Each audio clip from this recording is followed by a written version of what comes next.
marah Pak Menteri untuk sekian kalinya. Karena memang ini kenyataannya di lapangan. Berikutnya dari Demokrat, silakan Bu Anita. Baik, terima kasih pimpinan dan Pak Menteri dan jajaran yang saya hormati. Pertama-tama kita semua mengetahui bahwa ada kekurangan anggaran ya 15 triliun. Tetapi kalau menurut saya mari kita koreksi diri. Kenapa ini terjadi? Jujur sama diri kita sendiri. Anggaran yang sudah diberikan begitu banyak tahun 2024 apakah sudah digunakan dengan baik atau tidak? Jangan kalau dikurangin kita sedih, tapi waktu dikasih banyak kita tidak menggunakannya dengan baik. Kenapa saya mengatakan tidak melakukannya dengan baik? Karena sampai hari ini Pak Menteri berulang kali saya katakan bahwa masih banyak persoalan terhadap realisasi anggaran dan penyerapan anggaran APBN itu ke daerah. Baik transfer daerah, itu banyak persoalan. Mau masalah guru, sampai sekarang guru P3K yang sudah lolos P3K sampai sekarang belum dikasih SK. Provinsi NTT belum, mereka belum terima SK. Kedua, guru-guru daerah terpencil masih banyak yang belum terima juga tunjangannya. Ketiga, banyak bangunan-bangunan sekolah yang masih terbengkalai padahal dari 2021 anggarannya. Saya kasih contoh, di Kabupaten Kupang ada 17 sekolah bangunan yang dari 2001 sampai sekarang tidak terselesaikan. Mau lagi, kita lihat lagi. Dana-dana PIP. Nah, makanya kemarin saya mengatakan bahwa kalau KPK memberikan rekomendasi kepada Kemendikbud, harusnya Kemendikbud sadar. Karena apa, kami ini Dewan kami sudah bilang setiap rapat, banyak persoalan, lakukan pengawasan, laporkan kepada kami. Tapi kami tidak pernah didengar. Ya kan? Akhirnya sekarang KPK memberikan rekomendasi, baru seakan-akan Kemendikbud kayak kebakaran jenggot. Bahkan kami anggota pemangku kepentingan mau diatur sama Kemendikbud untuk melakukan verifikasi oleh dinas. Loh, Anda sebagai kementerian mau nggak dilakukan verifikasi sama dinas? Jangan suruh dinas, jangan suruh apa yang kita usulkan harus dilakukan verifikasi oleh dinas. Kita ini lembaga tinggi negara, wakil rakyat. Kita yang menentukan anggaran di Indonesia ini. Bagaimana kepala dinas bisa memverifikasi data yang kita berikan? Anda sebagai kepala kementerian mau nggak diverifikasi sama dinas?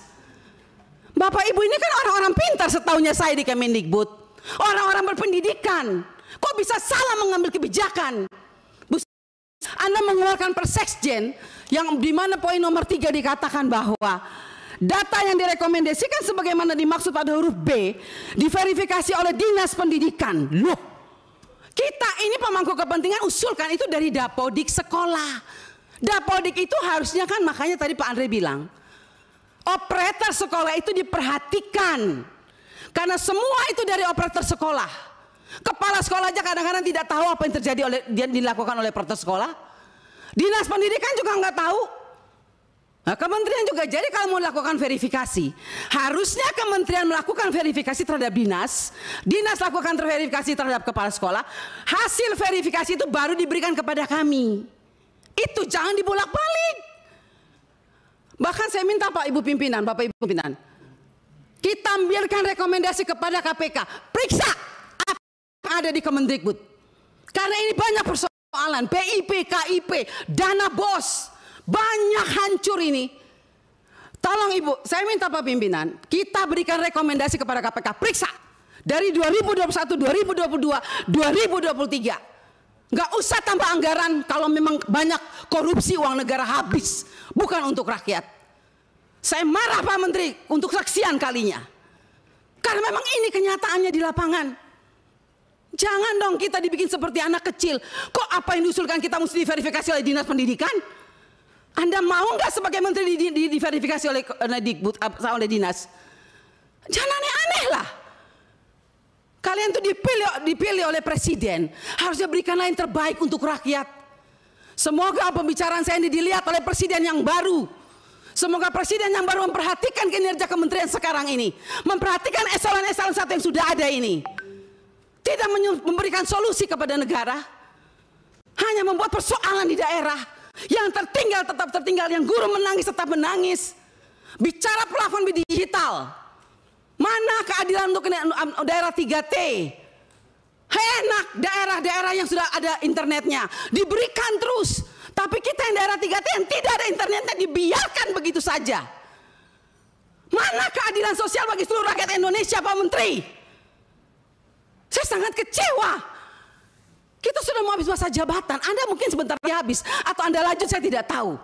Tapi saya puji Tuhan, Tuhan dan rakyat masih memilih saya kembali. Dan sampai ini, apapun yang terjadi, kita yang terpilih kembali, kita akan tetap memperjuangkan keadilan dan kebenaran untuk kemajuan anak negeri kita. Bukan untuk kita anggota dewan, bukan. Jadi jangan aneh-aneh punya pikiran negatif terhadap wakil rakyat. Semua data-data yang kita pilih itu adanya di Dapodik sekolah. Perhatikan dong operator sekolah, perhatikan kepala sekolah, perhatikan dinas. Jangan hanya urus yang besar-besar triliunan, tapi begitu sampai di bawah tidak pernah diperhatikan. Omong kosong semua ini. Saya setuju KPK memberikan rekomendasi. Bila perlu kita berikan rekomendasi kepada KPK, periksa Kemendikbud. Biar kita lihat siapa yang bobrok, siapa yang mencintai negeri ini sebetulnya. Wakil rakyatkah atau mereka? Jangan begitu dong. Bikin Persekjen memalukan, Bu Sekjen. Ya iyalah, Anda jangan senyum. Anda membuat Persekjen, tidak pikir, masa kita diverifikasi oleh dinas? Mending kalau kepala dinasnya bersih. Kalau kepala dinasnya justru yang mencuri uang PIP, bagaimana Ibu? Saya mau tanya sekarang, jawab. Apa Anda pikir semua kepala dinas bersih? Oh tidak. Mari kita buktikan. Mau kita turun, kita buktikan, kita tanya jangan sama kepala dinas.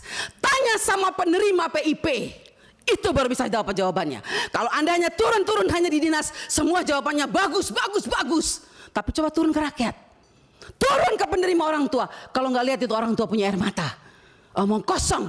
Nama ada, SK ada, uang nol. Sampai hari ini. Baik. Jadi kalau kita mau bicara soal anggaran, Pak, jangan ditambah. Tuhan juga tidak ingin semua uang negara ini hilang. Saya yakin dan percaya sampai ini anggaran turun. Karena Tuhan itu lihat air mata orang miskin.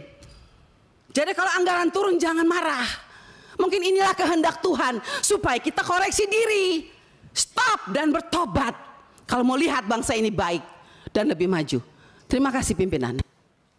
Baik, terima kasih. Download Tribun X sekarang. Menghadirkan lokal menjadi Indonesia.